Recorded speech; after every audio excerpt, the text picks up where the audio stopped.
Okay. Welcome back, girls. Oh my gosh, this is our first episode in after a 4-week hiatus. Welcome to Hey Girl. I'm your host, Bill Janisse. I am joined today with my fabulous recurring co-host, Amanda Mooberry. Hey girl. Hey girl. How you doing? I'm she's, fantastic. She's up there in the closet over there. We've That's spent right. years trying to get out of the closet, and you are sucking us back in.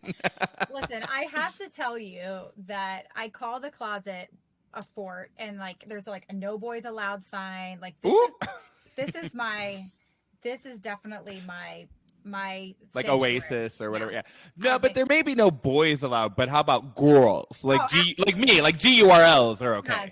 Girls are heavily invited in, and a cocktail is suggested to bring in. Like every now and again, Rob will knock on the door and he'll be like, "Can I come in here?" And I'll be like, "What you got?"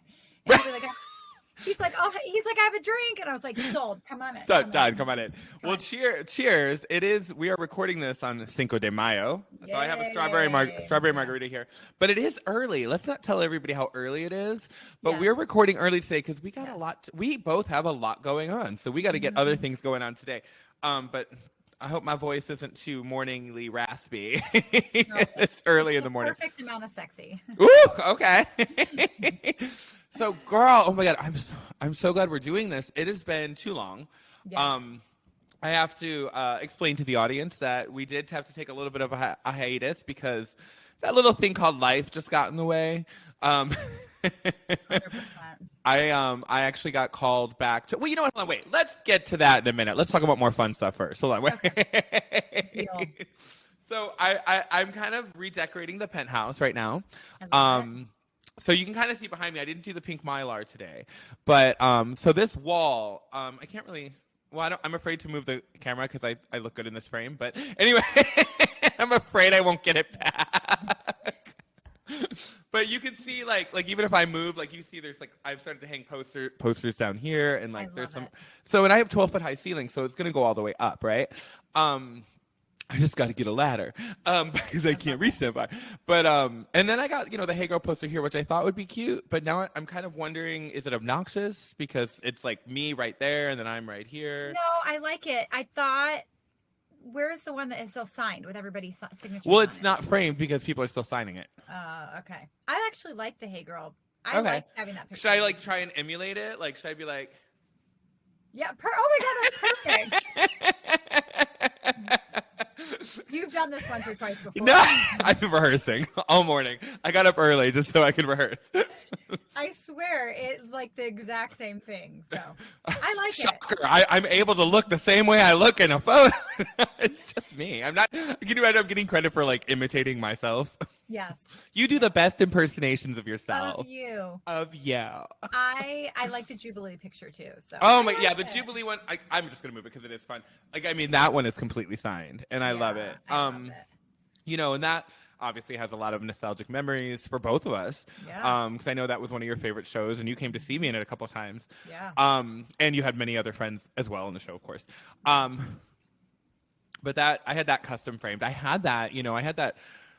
I'm kind of embarrassed to admit that I had that rolled up like in a tube, just the poster for over a decade before I pulled it out and was like, "Ooh, I need to wait a second, frame this." You know what I mean? This is gold.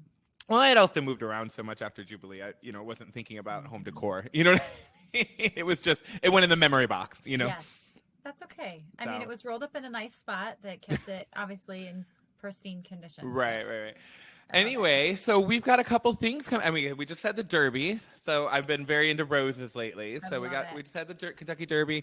We've got, you just told me Mother's Day is this weekend. Yes. So what are we doing, girl? We're going to the pool. Yeah. So, funny story. My husband, I guess, had gone out Mother's Day shopping for me, and we went to like a dinner with like a friend of ours, and they were talking about Mother's Day, and they're like, well, what do you want for Mother's Day? And I was like, I want to be in a hotel alone by myself and not see anybody. What I want for Mother's Day is to not be a mother. It's so accurate though. And so. But you got to clarify because we get in trouble all the time when we talk about this. I know. People just think I'm the worst mother, I'm sure. No, you are she is one of the best. You guys, honestly, she really is one of the best. I have to fill my cup so I can fill their cup. And so for me to get a night off, to not worry about anyone except myself, like no husband, no kids, nothing. Like I just want to stay up late, drink too much, sleep in, take myself to dinner. That's what I want to do. So I'm the anti-Mother's Day, which sounds like... No, I think honestly, I think that's how the majority of mothers feel. Yeah. So some of them are just maybe afraid to admit it. Yes, exactly. So Rob's like, well, I guess I'll return your Mother's Day gifts.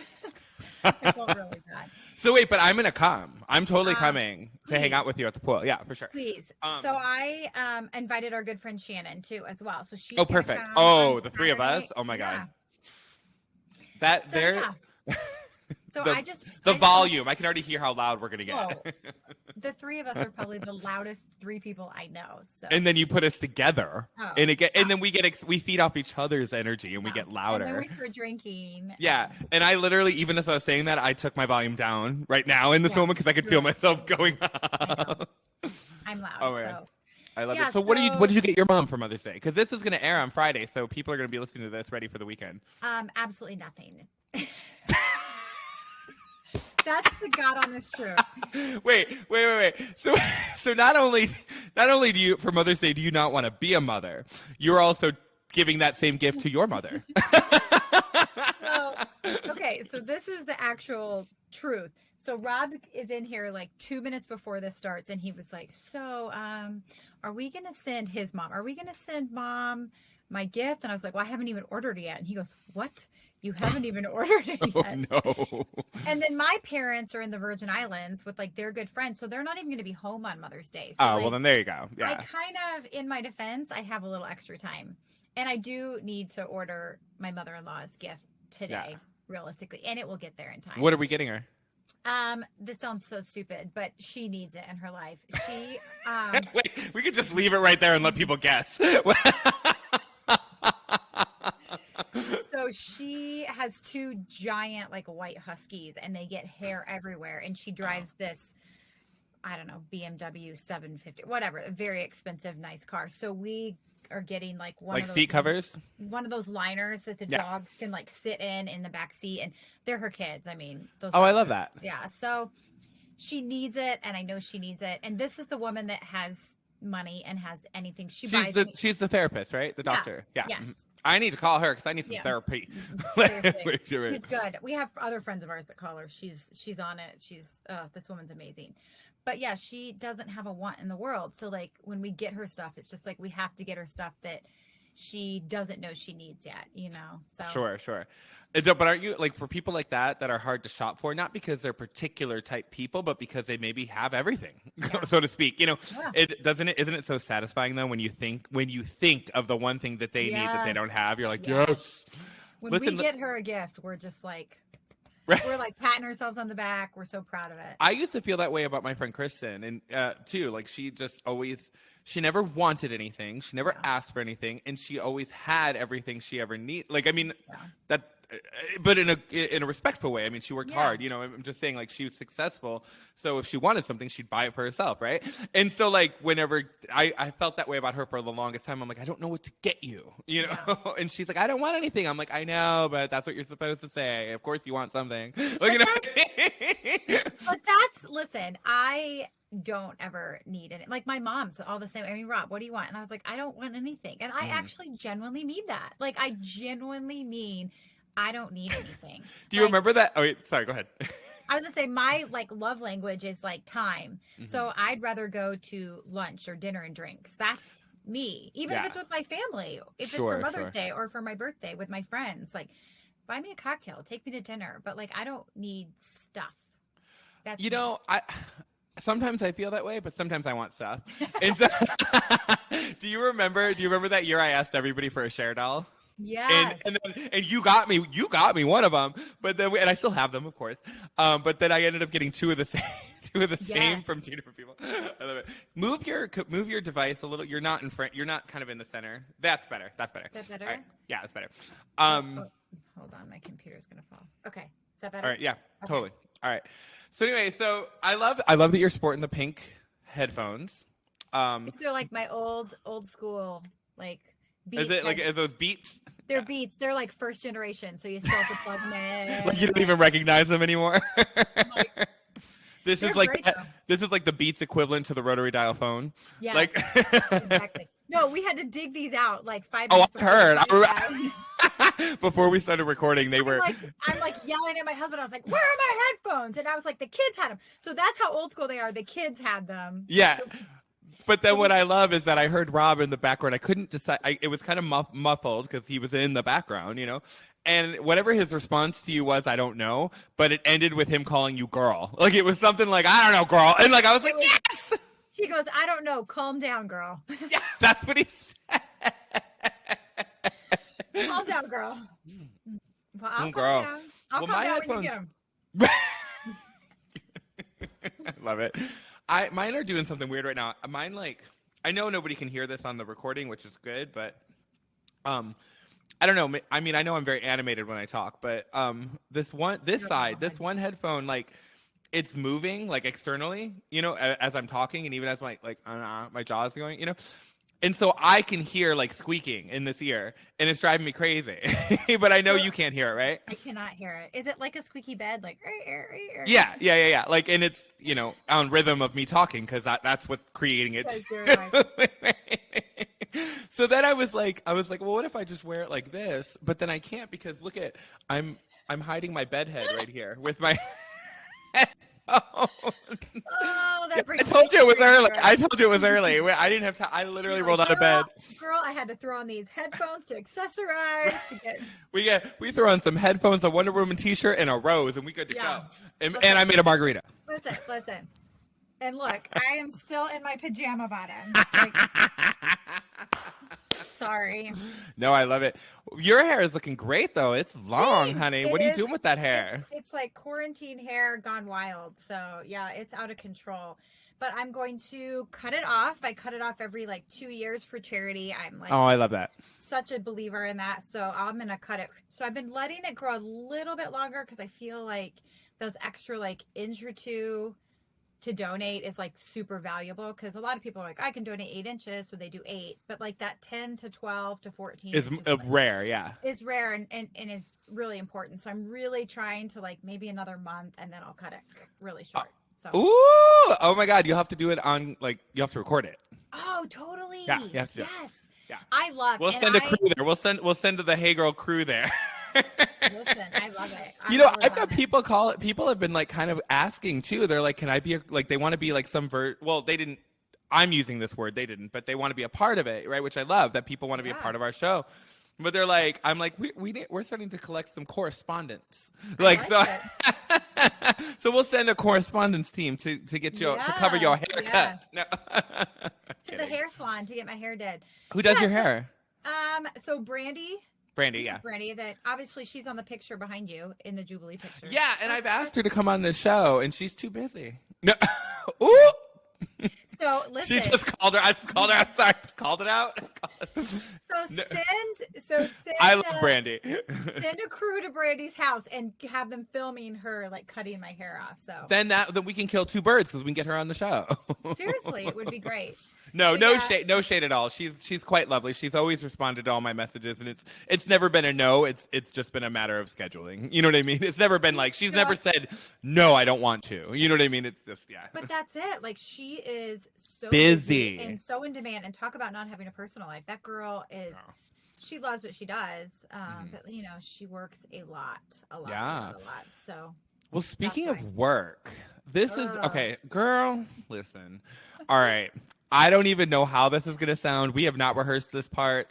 This is authentic, organic, and honest. I know. I'll preface it with saying I know I have no right to complain about having to get up and go to work, because I did have over a year of being out of work because of COVID, as a lot of people did too. Luckily, I'm very blessed. Yes, there were definite challenges. I'm not trying to make it sound like it was just a big party for a year, But for the most part, I survived fine. Yeah, I was able to, I'm single. I don't have a family to support. I don't, there were different elements that living off of a lower income for that amount of time, I was able to kind of adjust my spending and adjust my budget.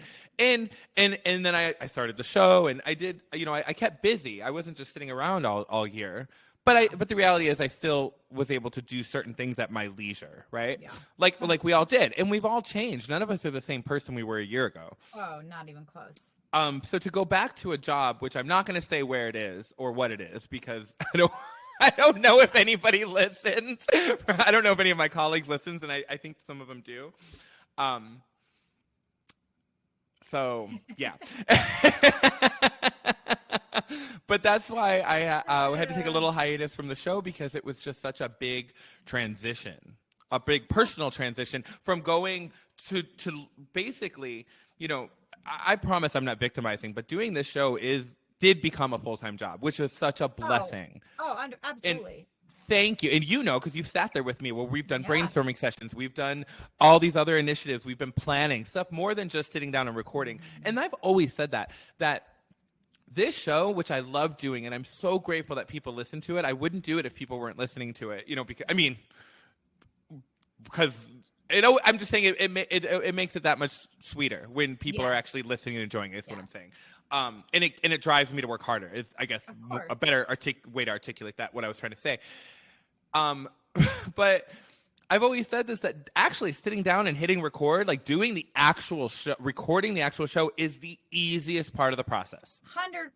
And I think that's what people think. I think people think you sit down, you hit record, you record it, and then you click it, and then you upload it, and that's it. Yeah. But there's so much work. I mean, some people probably do that, but I don't value the quality of some of those shows. Yeah, I mean, you plan it, you plan your host, you schedule it out, you film it, or you record it, you then edit there's editing, it, there's post-production, there's marketing, daily marketing. It's and intense.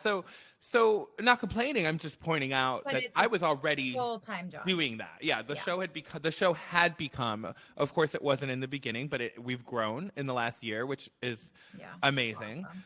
But I'm growing with it. Like, I'm running with it. I'm not just kind of it's more than a hobby. Right, which I'm very grateful for. But now, so you're already working, so now working a full-time job, but then I get called back to work, the same role I had pre-COVID, which again, huge blessing. Always grateful to have a job, especially in this economy, in this job market.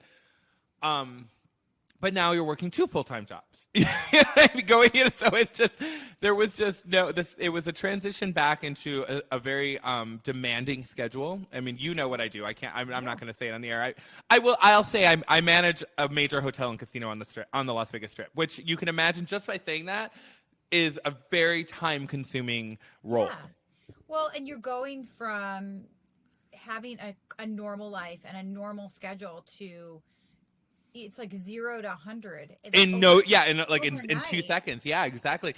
So and you have no you time. It's like, what the heck just happened here? 100%. So it took some adjusting, obviously. I mean, that's going to be an adjustment anyway. Any kind of a transition from having from that schedule back into like corporate life is a transition, and it takes some time to get your sleep schedule back on track and kind of budget out your time a little differently. But on top of it, I went back to a role that, definitely needed attention. I hadn't been there in a year, and it was so for the last couple of weeks, I've been, kind of there like 55 hours a week during the majority of daylight hours. You know what I mean? I can't record a podcast at 3 a.m. as much as that might be entertaining. I can't do it. As a performer, I can't do that. You know what I mean?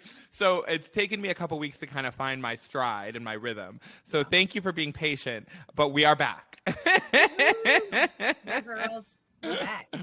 No, but what's going on with you? I know you're kind of on the hunt. You're looking for work. Yeah, I am. It's just like, it's exhausting. and in this climate, I think so many people are looking for joy at work, whether they're out of work and needing another job or looking to a new job. Or just looking for a new opportunity. Yeah. Yeah. I mean, and it becomes a full-time job. And I literally, like, on my handy dandy, I'm a pen to paper girl, like writing this down. She does. She writes everything down. Like I'm like, just text it to me. So like, hold on, I'm writing it down. I'm like, no, just text it to me.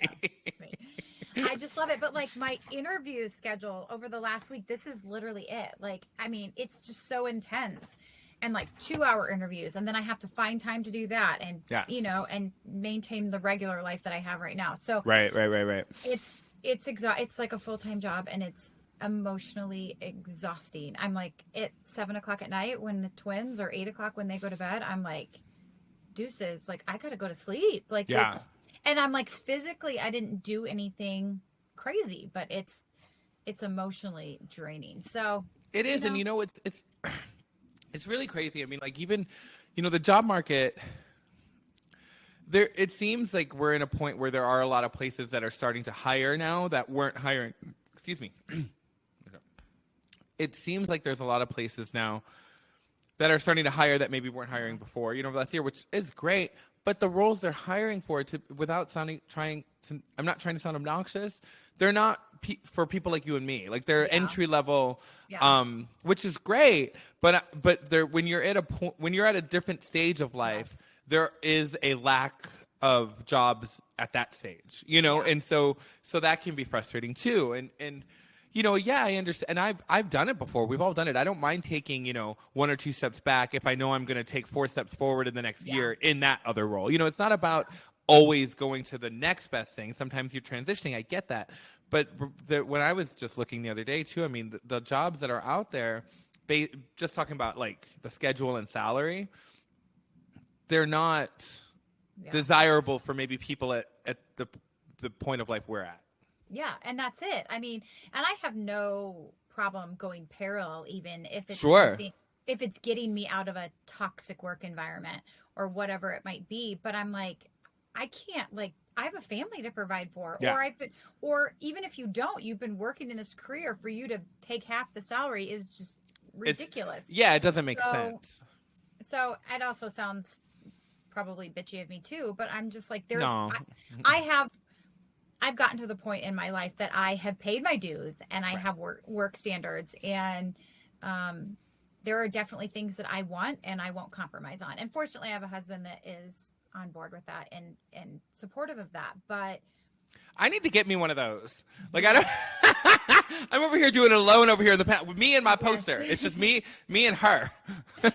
I tell everybody this. So I have a really good girlfriend, and she always says, everybody needs a Rob. Everybody needs a Rob. And I'm like, that's cute. Yeah. and I go, you know what? Everybody does need a Rob. Everybody does need a Rob. Rob's pretty amazing. He really is.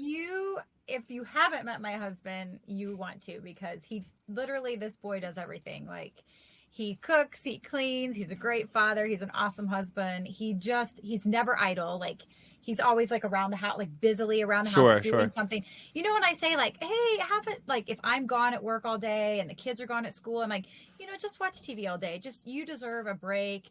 And I come home and he's like built a new fence in the backyard. I'm like, that's just who he is. So here he is. I love it. Yeah. So she says everybody needs a Rob. So thankfully, I think it's true. Thankfully, I have one that's, that understands and kind of lets me do what's best for me, and then in turn best for the family. But don't you find though too now, like, getting back out there, and looking for a new opportunity, looking, for that kind of stuff. It feels like we're how we felt when we just left college. Like, I feel like and I have to admit, I'm getting a little resentful. Like, because our generation, like, let me just give you my little 2 cents on this. Like, first, I do feel like, I'm not trying to victimize, but I do feel like our generation, I'm not talking about the younger millennials. I'm talking about us, the people that are like older millennials, and you're technically Gen X. Gen X, yeah. X, yeah. Sorry. I was going to say Z. Yeah, no, you ain't Z. No, Z's the youngest ones here right now. It's the 78 to 80. Yeah. I just feel like we've had a lot of things happen in our early adult life and adult life that we had no control over. Absolutely. We went through a massive recession in 2009, which would have been again a time where we should have been starting to build and climb the corporate ladder from where we were. But then we couldn't because it was the big recession.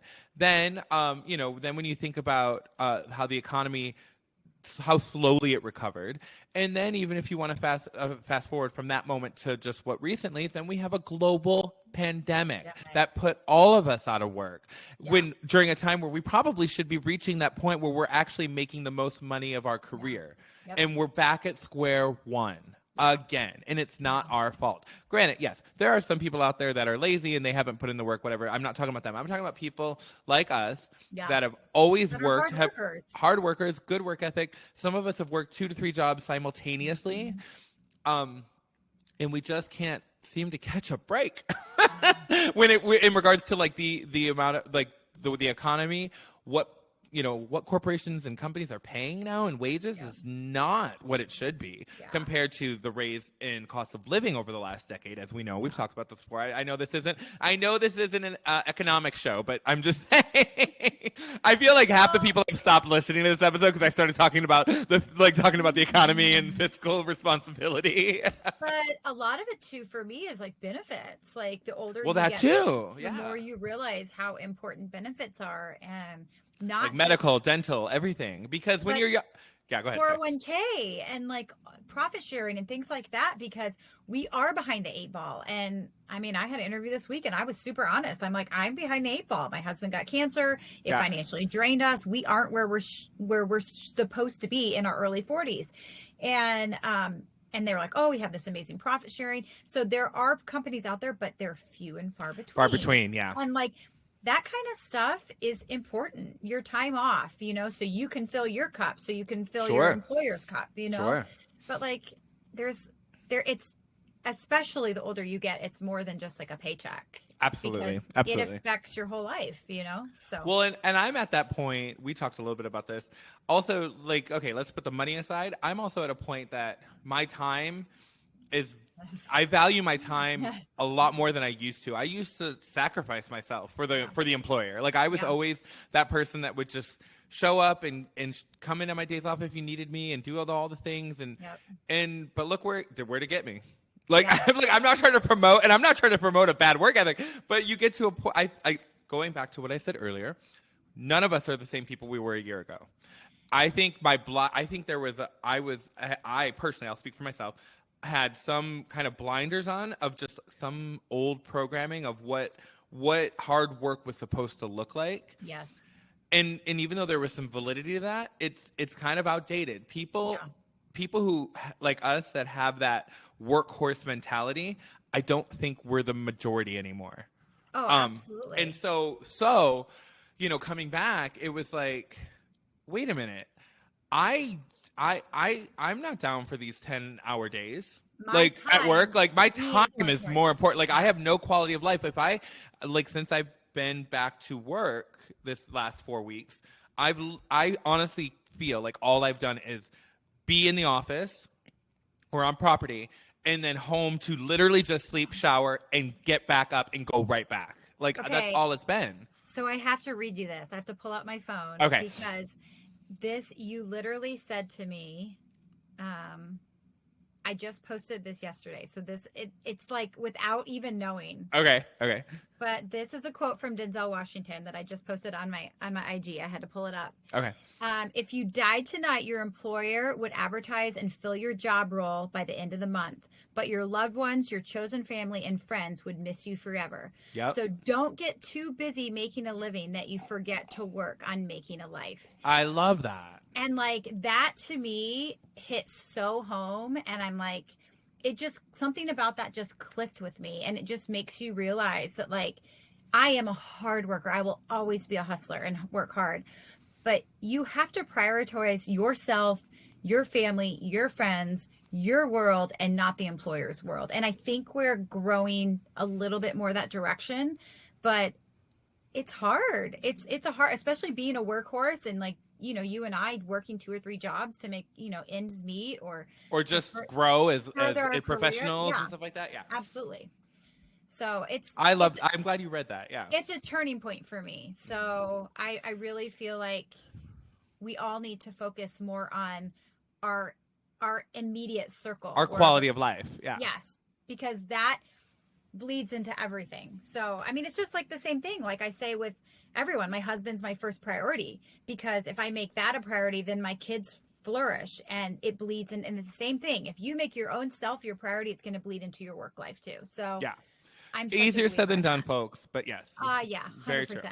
But for some reason, it seems very easy to some people. Like right? the people that don't share our work ethic, they're like, yeah, I worked 4 hours today, and they're acting like they're like did something special. Yes. Like, but then it begs the question: who's the idiot? Me? Yeah. Am I the idiot over here working 10-hour shifts and not really getting very far?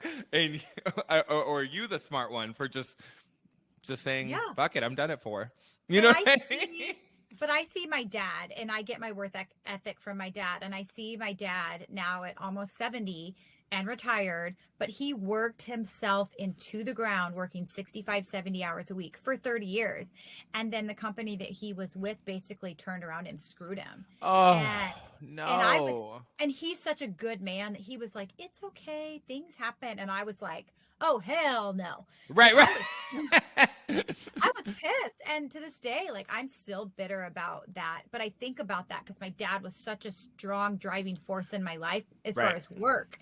And I worked so hard, and that's always been it. But then I look at my dad, and yes, my parents are retired and they are okay. But like, they don't have the luxury of like traveling the world, which is what they want. They don't have all the financial perks that they wanted in life. Yes, they're fine. They're comfortable, but he worked so hard, and for what? And then he was never present, when we were around. So I don't know. I read something, I think I read it to you a while ago, but I'm not going to articulate it perfectly, but there was a statistic that I read that said, statistically speaking, our generation will be the first to not surpass our parents financially as a whole.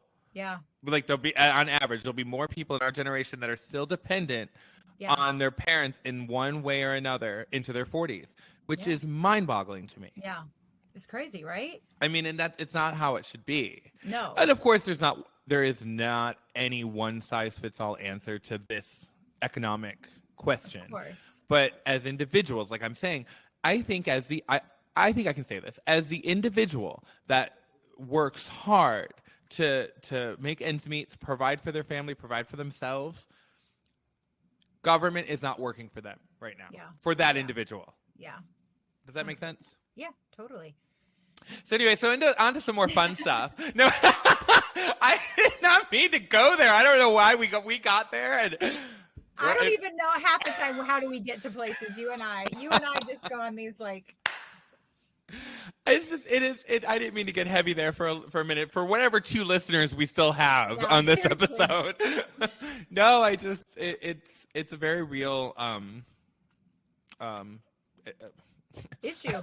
Thank you. I was going to say it's a very real reality. When I was like, that doesn't sound right. Yeah, but it's an issue. It's happening right now to a lot of people, and Absolutely. and I think that's where we're at. I think that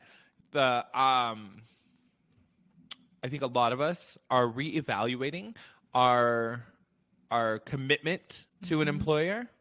Our priorities. And I think, absolutely. Again, I'm still, listen, I'm a manager, so I manage a large team of people. So yes, I still appreciate a good work ethic. I don't personally think I'm one of those managers that has unrealistic expectations. But I have bosses that have unrealistic expectations. So like being in the middle there, but anyway, no, I think we're at that point where the mentality of just work isn't enough. Yeah. Like it's actually not even I think a beneficial strategy anymore, because those people aren't rewarded the way they should be. Absolutely. And then they burn out. Yeah, and then they burn out. Did you love? I love that. I sent you a video of Cher the other day. Yeah.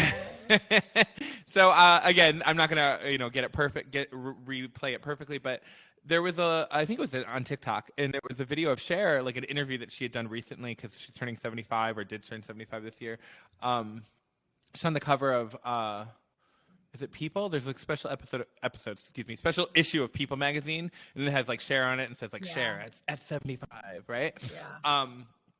Anyway, I love that someone even like Cher, this, successful, extremely rich icon, is sitting there saying she's like being talented isn't enough. She's like, there are a lot of talented people out there that, haven't had the same opportunities that I had. She's like, you have to have luck. She's like, and yes, we could dive deeper and say that luck is when preparation meets opportunity. So don't let that statement deter you from working hard. But I love that somebody at the top was actually admitting that a lot of this was luck. Don't let anybody sit there and lie to you and say, if you work hard, it'll work out. Because guess what? It doesn't always, No, a lot of it is being at the right place at the right time. Right. And it doesn't mean those people are any less talented. Right. It just means that they had talent on top of timing. Yeah. And so if anything, you should encourage you to, yes, keep working, because you never know when that opportunity could come.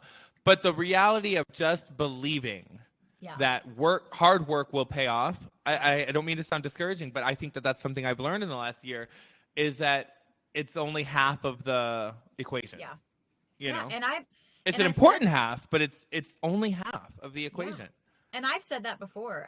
Hundreds of times. I've said, if you just give me the opportunity, I will work hard. I'll kill it. I'll kill it. But 9 times out of the 10, I'm not going to get that opportunity. It's just because timing and luck and whatever it might be. But if I do get it, I'm like, I got this solid. Like, we're good to go. But yeah, that's it. You just have to. The universe's timing is key too, as well. Mm-hmm. So. Yeah, it is. And I get impatient. I don't know if you know this about me. I'm a very impatient person. I'm a very impatient person just every other hour. No. Can't imagine that though. Can't imagine that. Oh my God. So let me tell you something. So on that same note of just coming home exhausted and trying to readjust to what is life in 2021? You know what I mean? Post 2020, what is life? I mean, we're still, we're getting, people are getting vaccinated, which is great. It seems like we're getting things a little under control in regards to the pandemic, but now we're feeling the beginning of what I'll call the aftershock of that tidal wave of just, holy shit, the whole world shut down, Yeah. So now we're getting that, we're in a better place. At least we are, thankfully. Yeah. I know India, is having a massive challenge and outbreak with the pandemic there. But just talking about the U.S., for a long time we were trailing in progress to the rest of the world, but I think since Biden has taken office, I think his handling of the pandemic and his response to it has been very good. Yeah.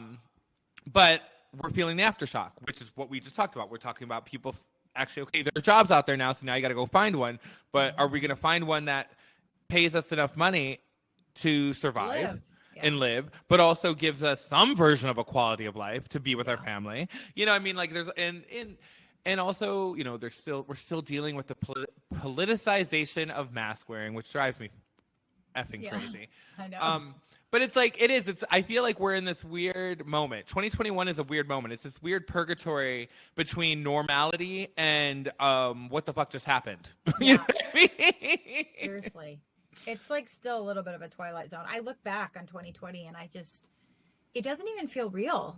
I'm like, that happened. It's just, and so, it's just adjusting to this new norm and this new life, and even my kids, it's out of the mouths of babes, you hear them say, can we do that? Or we can't do that because of the virus. And oh, wow. Or they'll say, oh, we get to do this now because the virus isn't there anymore. And I'll go, no, we still have the virus, but we can do it with precautions. And, because they're used to, they just turned 5 and they're used to having all that, the same mandates that we did, It's totally. How do you explain that to a kid? You don't. So I love, side note, when they turned 5 and you had them both holding balloons with the number 5 standing next to each other, and I cracked myself up because my response to that, I was like, oh my God, they look amazing for 55.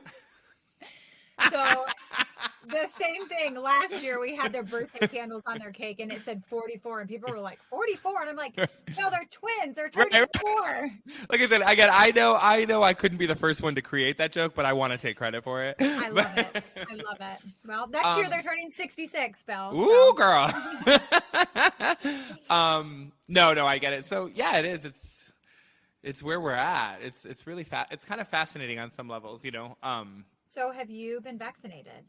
I have. All right. So Okay. listen, here's the deal. I actually got COVID a couple months ago. I was trying to remember when. It was right after I got it on my birthday. That's right. Yeah, somebody. Happy birthday. I didn't go crazy. I didn't do anything crazy for my birthday, but I did have dinner with 5 friends. Yeah. Well, we went to lunch. Oh yeah, we went to lunch. That's right. Yeah. We went to lunch, and then you had dinner plans that night. Yes, you're right. We had a great lunch. Oh man, that was fun. We did. I know. And I invited you to dinner, but you were unable to come because of the kids. No, so I just want to make it clear to the audience that I didn't exclude her from dinner. That's true. He's like, we've had lunch. That's enough. Right. She's a lunch friend. No, I'm kidding. Never. But well, and the irony of it is that particular dinner I was not really on board with. Like I was completely content and happy with just doing a low-key birthday, spending one-on-one time with you. Yeah. And the people that I went out with, they were so lovely and they were so kind, but they were like, no, like they kind of convinced me, you know. But then, so that is just what's funny is that then the irony is that I ended up getting COVID, which was, you know, not this person's fault. They didn't know they had been exposed. It could have happened to anybody, but that's how I got it.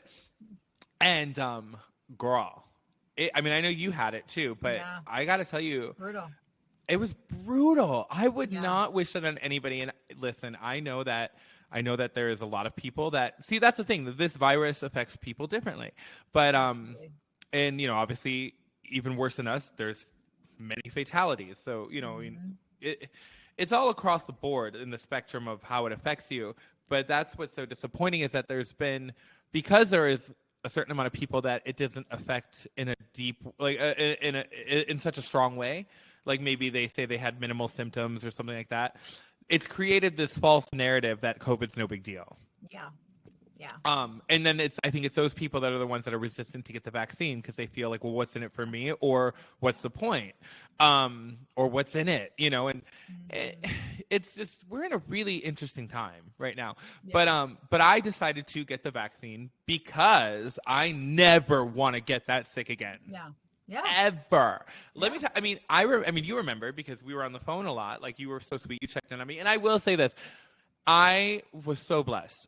Even people that people were calling nonstop and texting and like, "Are you okay? Do you need me to drop anything off? Like I can bring stuff to your doorstep." The outpouring of love and support when I did get sick was very touching. So I have to say that, and I'm very grateful for that. And that's what we do for each other. We have to. You brought me lasagna. Oh my God, I love it. You did. But it's hard. That's the only reason we survived, because we got it right when the world was shutting down, or right before. And the only reason we survived is because I had friends that were willing to come out of their house and drop stuff on our front porch, right? Because the grocery deliveries weren't up and running yet. Yeah. And we knew we had COVID. We couldn't leave the house, you know? So yeah, that support system for sure it's nice to see. Yeah. And I mean, I feel like you mentioned to me that you read that certain blood types experience a stronger reaction to the virus. Yeah. So mine must be one of those, because I mean, not to get gross. Do you know what you are? No, I never looked.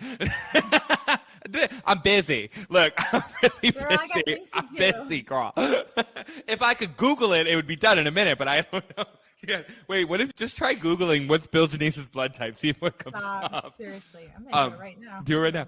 But no, but I really did have, again, I'm not victimizing because I know that, you know, I'm not trying to be insensitive to anybody's experience. I'm just going to talk about my experience for a second. Absolutely. That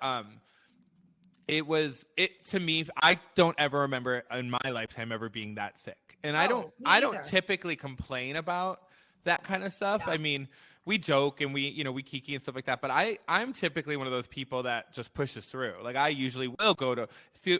Feels weird to say this now because we're also health conscious after COVID, but I would go to work sick, like with like a cold and stuff like that. Like I 100%. Always just push through. Because you were a hard worker. Yeah, exactly.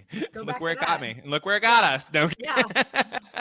This is definitely not a motivational episode that we're doing here. Well, it's real life, is what it is. Real life. Yeah, real life, girl. This is the realest episode we've ever done. Yeah, true. Oh God, what was I saying? Oh, but I was like, the body aches doesn't even scratch the surface of explaining. It was like full body pain. Like it hurt to move. There was no position I could get in to even have any sort of relief or comfort. Laying down, and I remember even laying in my bed and like sometimes like like when you're laying there and then you decide to like switch sides or just to like this side. Even moving hurt. I was like, like moving over. I was in the bathroom for 2 days. So I slept on the floor in the bathroom because of the stomach cramps and the vomiting and the other stuff. And, like I got every symptom that you could get, except for the loss of taste and smell. I kept my taste and smell, which was lovely after all that. But I would have actually preferred to lose my taste. I still don't have my taste and smell back. Like really? Yeah, like 14 months later, it's not normal. Oh no! So, I know. I just am convinced it's never coming back.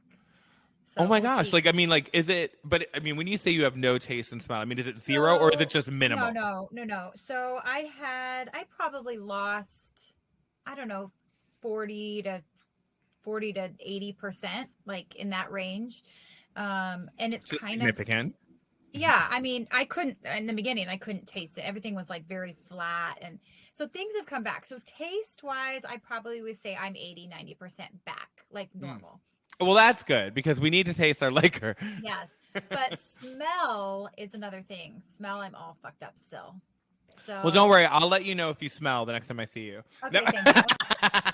No, but that's what I told my husband. I was like, dude, I'm going to need you to like step up and tell me, like, because I can't smell myself anymore. I'm like, do I stink? Like, no, I know. But it's like everything I smell to this day it's like a meaty burnt smell. Like it's very weird. So like I can smell something like this smells like watermelon, but yet everything has a little like burnt smell to it. It's very weird. Burnt watermelon. That's the lip gloss she's got. It's very bizarre. So well, I will say honestly, like getting the vaccine was key for me because of everything we just talked about. I can honestly say I do understand certain people's reservations, but what is your take on like what would you say to somebody who was resistant to get the vaccine? Well, for me, I had an antibody test in February. And so like, I knew that I was quote unquote safe because I had antibodies. And but wait, hold on, real quick. But I thought that wasn't completely proven that if you've already had it, that you're safe from getting it again. Because I've heard some people have had it more than once. You can't, but it's like such a small, it's rare. Okay, very, very rare. So like, yes, you're never 100% safe. Just like with the vaccine, you're not 100% safe. Right. But so I knew that I was on the safe side of it, but I still got the vaccine because I just feel like that's the only way we're going to create this herd immunity that's going to get us over the bump. Like, yes, we are making strides. Nice catch. My microphone. I went to reach for my cocktail because, like, when Amanda's speaking, it gives me a minute to sit back from my microphone and take a sip. And I went to reach for my cocktail and I knocked over my microphone. Anyway, sorry. Keep going. And he kickball changed right back into it. He caught it. I hope you're watching live because this is good. So for me, it was a no-brainer. Like my husband also had antibodies, but like, shit. Oh my God.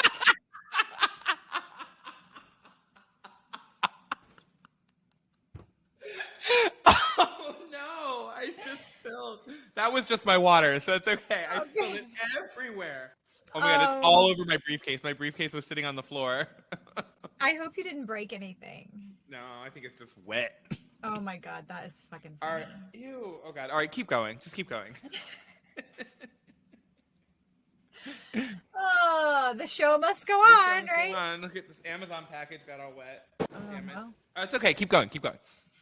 So my husband obviously had antibodies as well, but he works on the Las Vegas Strip. And like, we just thought it was smart for us to take every precaution possible. You know, and there are definitely people in my life that are like convinced there's a GPS tracker put in us or whatever other thing. And I'm like, well, so what if there is, which I don't think there is, but I'm just like, I don't think there is either, but yeah, I get it. Yeah. But I'm just like, what? Oh, well, if there is, like, I don't know. I just feel like it's smart for us to create a herd immunity. And the only way to do that is for us to get behind us. Like my husband's work, I have to give them a shout out because they are doing something right. So they are actually paying their employees. So if they reach 50% of the employees are vaccinated, they get like $250. If they get to 80%. Oh, wow. Yeah, it's every single employee. That's great. If they make to 80%, they get $350. Like, so, I mean, I think they're at like $350 or $400 right now that my husband's going to get paid out just because he got vaccinated. So they're incentivizing the team. They're not saying you have to do it, but they're incentivizing the team probably because they're having to pay for all these COVID tests. But yeah, well, because that's the thing. Yeah, exactly. In the end, it's going to be cheaper, but I give them props because they're doing something. Yeah, they're being very proactive. They're promoting it. Yeah. Well, we were not paying people, but we actually have had vaccines on property. We've had between like the hours of 12 and 5 on certain days, any employee can come down to the health center on property and get a vaccine on property while you're working, while you're at work. You can get it for free, obviously.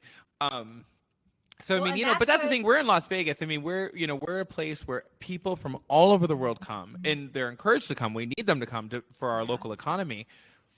So I like that the major hotels franchises are doing things like that to promote all of their employees, or at least, up to 90% of their employees being vaccinated, which keeps them safe, because you're constantly interacting. You can put as much plexiglass up as you want on these table games and whatever. It only helps so much. Yeah. But we're interacting with people daily from all over the world because this is Las Vegas. So I like that, that it feels like Nevada has taken the hospitality industry professionals very seriously and getting them access to vaccinations. Well, and the hospitality community was like basically the first, besides frontline workers, was the first to get it, which I appreciate. And trust me, I bitch about Nevada and school systems, and I have a lot of other gripes about how the state runs stuff, but we have done the vaccine extremely well. I agree. I think we have, yeah. And I look at some of the other states, like on the East Coast, like Maryland and Virginia and DC, like my hometown, and it's awful. And so I have to give Nevada a big yippee. A big hey girl. Hey girl, for doing it right, because they really have done a really, really good job. So I give them a lot of props for that, for sure. I love it.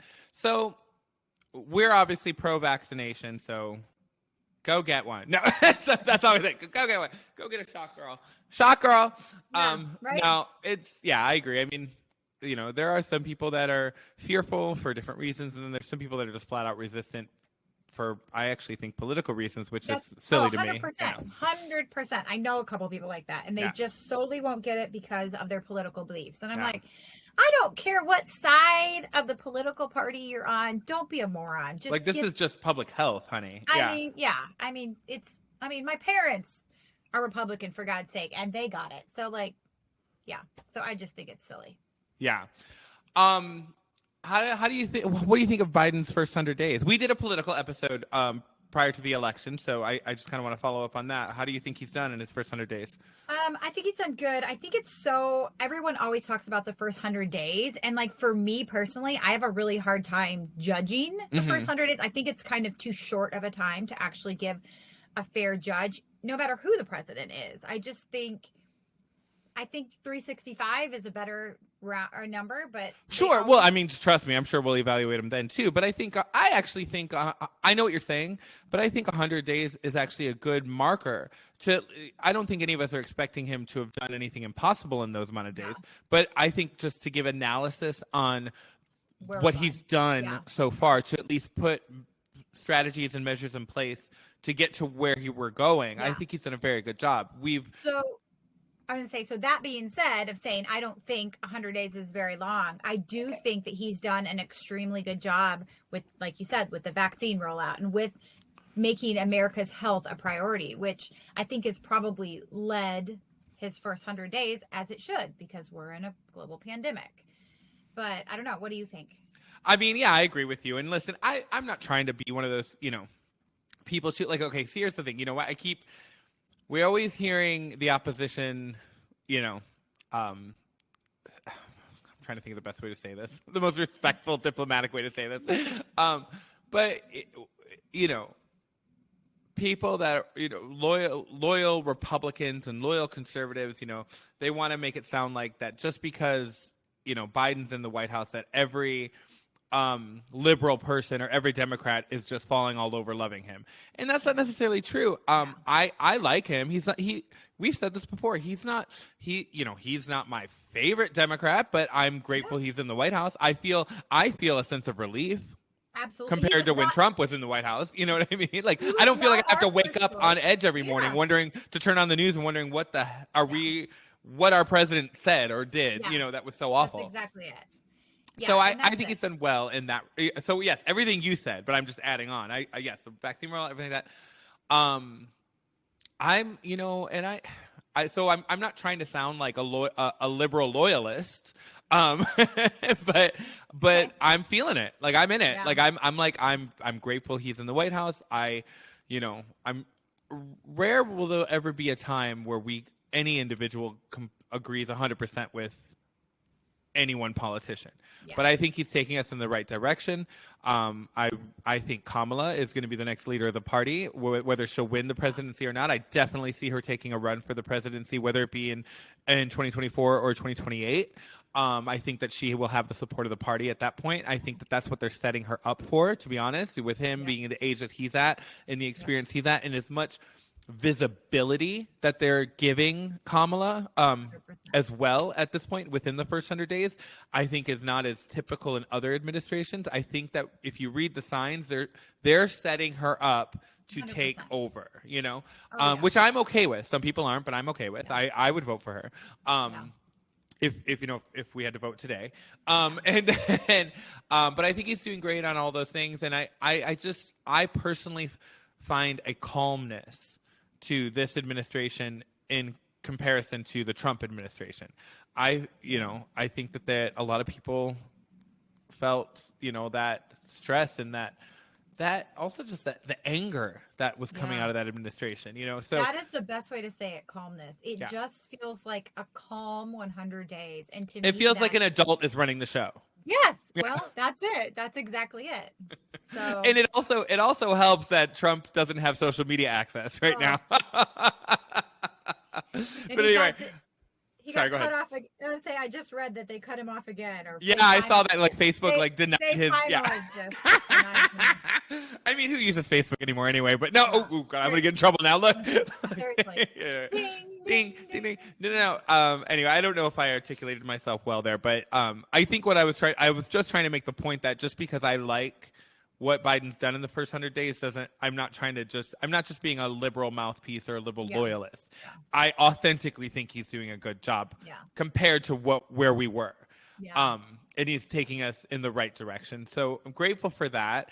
But I also believe, like a lot of people believe, like a lot of Gen Zers and younger millennials, I do think it's time to start bridging the generational gap in government. Yeah. Right now we have, Biden is the oldest president we've ever had. Speaker of the House, oldest Speaker of the House we've ever had. And there's a lot of senators, since we don't have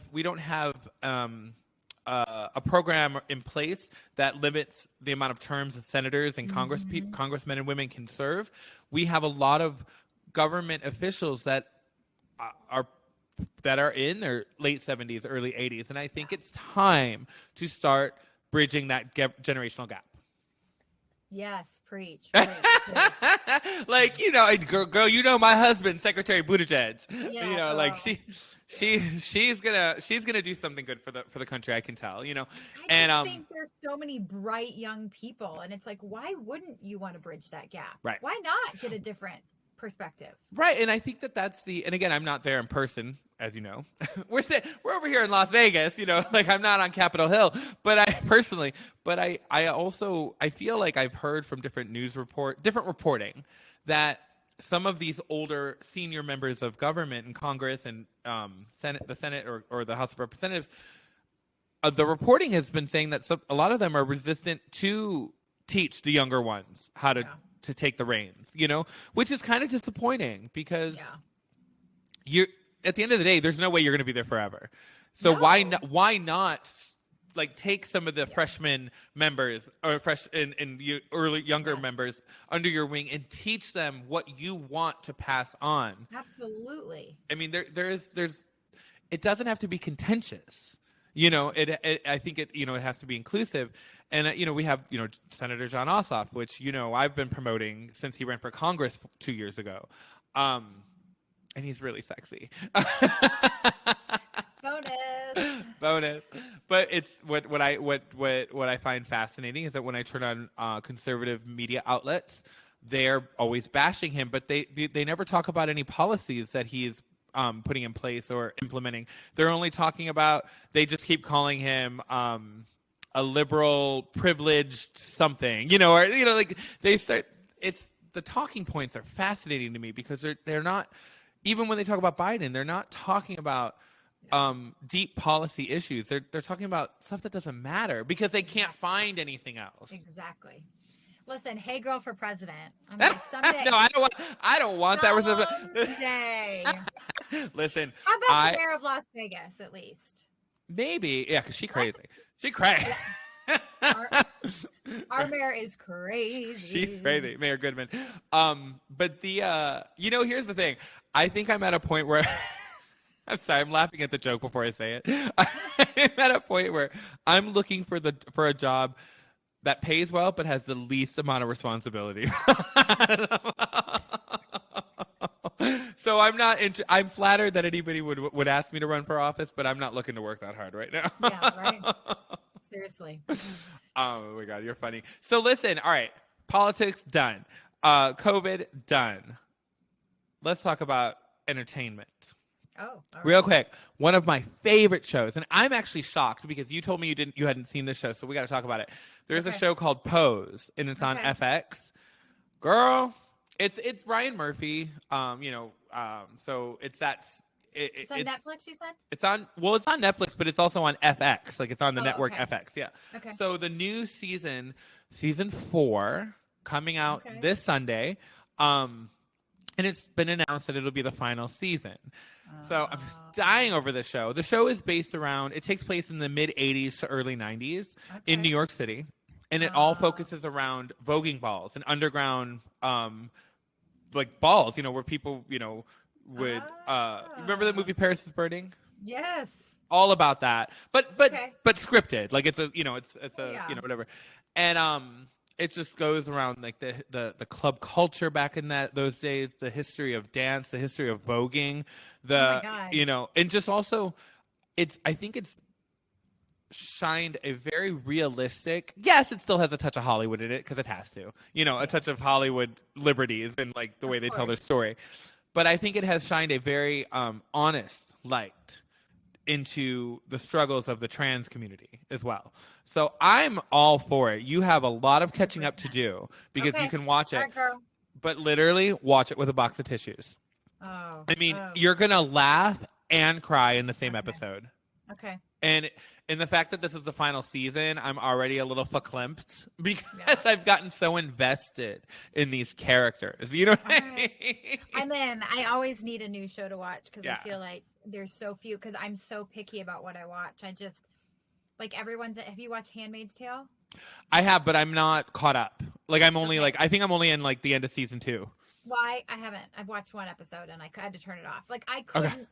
I couldn't even. Oh, you weren't that. into it. Yeah, you weren't into couldn't it. Yeah. Well, especially this last year with the way our actual. It's supposed to be a fictitious show, but like it almost felt like it was mirroring some things that were happening. I just couldn't. I couldn't emotionally get into it. So like I'm very picky about what I watch because I'm like I feel like there's enough drama and heartbreak in the world. So I need something that has. I'm not opposed to some of that, but like when it's overly excessive, Sure. I can't watch it. So like there's not a lot of shows out there. There's like so drama heavy. So I need like drama, but I also need the hey girl. This is going to be tough. Yeah, so I think this is okay. It is good. It's going to give you a cry, but it's going to give you the cry you need. Okay, good. Does that make sense? Yeah, girl. It's the cry you need because there's a difference. There's a difference. Huge difference. Yeah. There's a huge difference. It's going to give you that release. It sounds so sexual. It's going to give you a release. But it's true. It's true, yeah. But you need that emotional cry. That is not a bad thing. It's that like just distraught, heartbroken cry that we do not need. That we don't need. Okay. And you know, it's so funny to me. It's a little nostalgic for me. Like I'm not trying to jump on this bandwagon just because this is what's this is like a popular show right now. But it reminds me of like I'm at the age where I think I caught the tail end of that culture. Yeah. I mean, voguing balls still happen. There's a lot of underground balls in competitions and things, and it's still very much alive. So don't get me wrong. But in its what I'll call like maybe in the heyday of it, or at least during the time where they're telling the story of this television show, I caught the tail end of it. Like, so I was like in New York City in the late 90s, early 2000s as a ballet dancer. Yeah. And I was just, alone in the city, and I was just looking for any sort of friendships and sense of community, right? Mm-hmm. And I remember I would go to the balls as a voyeur. I never walked in a ball or anything like that, but I was always just so excited to be there. It's such a welcoming community, especially for the people who don't feel like they were welcomed in their own the communities they actually came from, right? Yeah. So there's that level of love there. And it also breaks down like what it's like to be in a house, and like you have a house mother, and you have there's these women take their children under their wing and support them, like, and these are the people that have been rejected from their families and whatnot, right? On top of just doesn't mean that you have to be rejected from your family to be accepted there. I'm just saying, you know what I mean? Like, totally. You get what I'm saying. I totally do. I'm just going into the fact of why the emotion is so strong, like because there's so much love there. Yeah. And I love watching that show because I think that they have, as I said, they definitely took some Hollywood liberties in certain moments, but I think they've done a very good job of telling the story in a very honest way of what that life looked like in New York City during that decade, and I get chills sometimes too when I watch it because I remember going to the balls just because I was just hungry for any sort of human interaction. I was studying at Juilliard, I was at Joffrey, where you were just this stuffy ballet school all day, and not everybody's very friendly either. I felt very isolated a lot during that period of my life. I don't talk about it that often, but I was, and going to the balls gave me solace, and it gave me like, that feeling of, also they're fabulous. I mean, talk about seeing people in the most gorgeous costumes and gowns, and then also the dancing, and it wasn't accepted as a form of dance officially by the community of dance, the dance community. It was either ballet or modern or jazz, voguing. Now you can go a lot of places and get a voguing class, which I love, but it wasn't at that time. Anyway, sorry, I didn't mean to go off on a tangent. Watch the show. They should be paying me for promoting this. There's our sponsorship. Right. For sure. But I love it. I used to go and watch, and I used to even hang out with some of the house members of the House of Penthouse. And we would go eat, like, at whatever diner was open 24/7 when they were done. And then I would maybe only sleep an hour before I had to be in ballet class at 9 a.m. You know what I mean? I'm too old for that. Back then I couldn't do that now. But I'm excited. I'm gonna write it right on my list right now. Okay. She's actually writing shit down.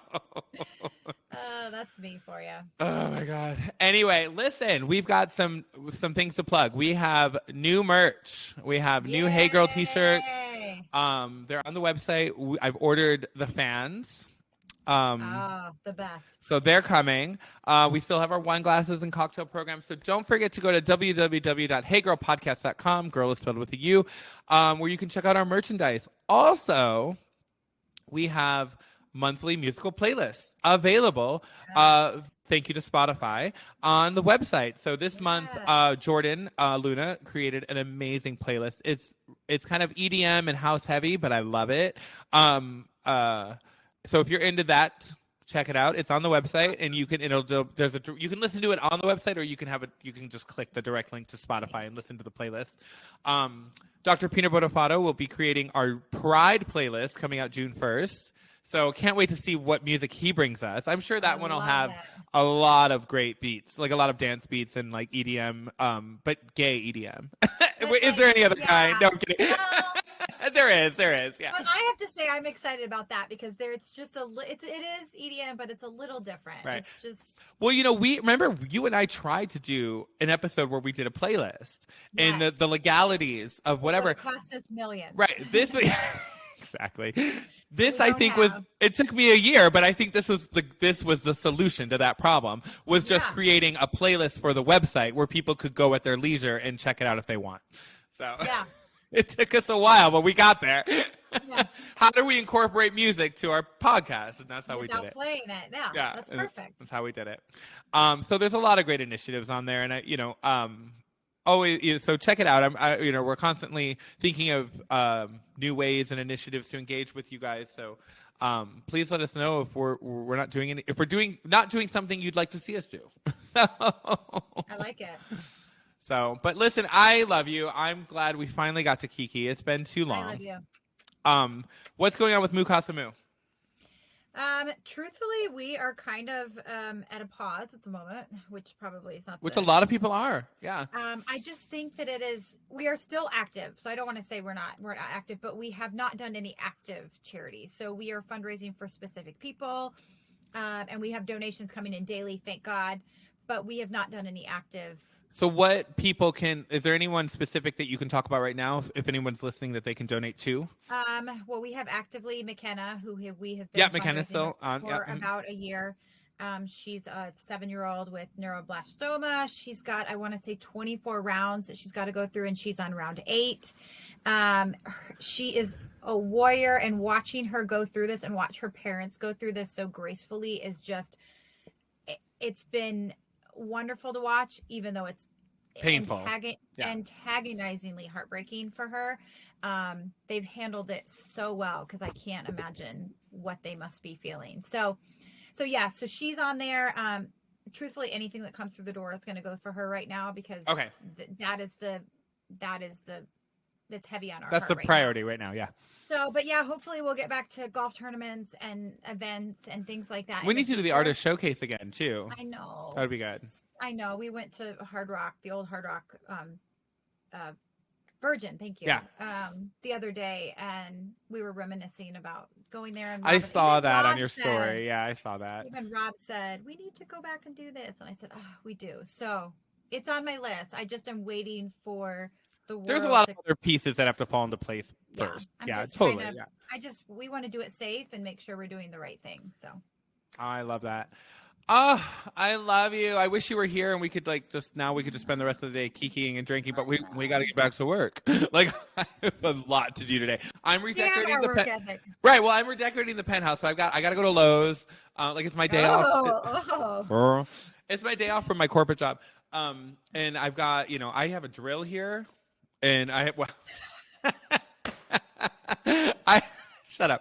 I have a drill and a hammer and some screws and some nails, and we're just going to start pounding away. Sure you are. I mean, feel free to borrow my Rob. He'll come over. Listen, Peter came over last week on my days off, and we got we laid the groundwork. You see some of these poses. He was actually really amazing. He actually even taped out with masking tape on my floor here the wall, the 12-foot high wall, and where the shelves would go and where each picture would go. I was gonna be like, was it Dumb and Dumber, or who was leading? No, we're smart. We're smart girls. No, I'm impressed. And I'm not going to show you right now. I'll show you offline, but because I want to do a big reveal. So I'm not going to show you on the air, but I actually even set up a bar area, and I put up those green panels that look like shrubbery. Yeah. And I have a neon sign, hot pink sign in there, and I've been putting right now it's roses because it's summer, but in the fall I'll switch out the florals to more leaves and stuff, and then of course Christmas it'll be poinsettias and stuff. It's going to be a seasonal wall. I need the link to that too, by the way. I've been wanting one of those. Oh, sure. Yeah, I'll send it to you. Yeah. Okay. And then we put up, and this is all Peter too. He actually put up, which I loved. It was really sweet. He actually bought me some of those like, I don't know if they're called like mood lights or atmosphere lights. Like he put them on top of my cabinets, like, and they change colors. So I have a rainbow. I have neon rainbow all over the penthouse right now. We have those on ours too. They're worth every penny. So, God bless Peter. He's great. Peter. She's great. She's great. We love her. She just moved back to Vegas. I know. I have not seen her yet, so you'll get to see her. And we need to. We'll start promoting his when he goes back to work. We'll start promoting his new practice. So if y'all need to get your grill fixed, he's a dentist, so if you need to get your teeth fixed, you got to go to Dr. Peter Bonafato. All right, girls. Well, listen, thank you for listening. I'm so happy to be back. Always love talking to Amanda. New episodes every Friday. We're back. We are back on schedule. Check out the website. Check out YouTube.